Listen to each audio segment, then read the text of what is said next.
सबसे पहले मैं आपको उन भारतीय नागरिकों के बारे में अपडेट दे दूं जो इस समय फंसे हुए हैं या जिनसे संपर्क नहीं हो पा रहा है।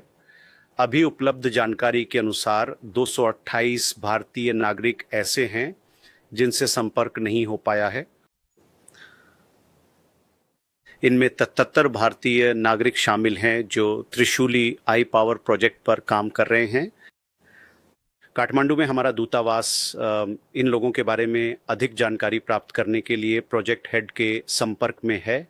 जैसा कि आप अच्छी तरह समझते हैं कि उस क्षेत्र में संचार लाइनें पूरी तरह से बाधित हैं और इसलिए ज़मीनी स्तर पर लोगों से संपर्क करना मुश्किल हो गया है।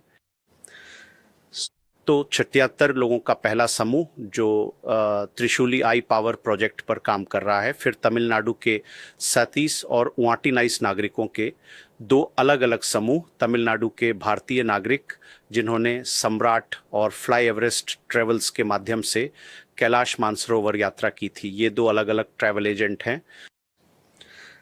पश्चिम बंगाल के 32 भारतीय नागरिकों का एक समूह है जिन्होंने तिमुरे में सम्राट ट्रेवल्स की मदद से यात्रा की थी, जो रसुआ जिले में है जहां यह विशेष आपदा हुई है। विभिन्न राज्यों के 61 भारतीय नागरिकों का एक समूह है जिन्होंने आर्चा टूर्स के माध्यम से यात्रा की थी और फिर केरल के 33 भारतीय नागरिकों का एक समूह है। तो ये 5 मुख्य समूह हैं जिनमें कुल मिलाकर वे 228 लोग शामिल हैं जिनकी हम बात कर रहे हैं।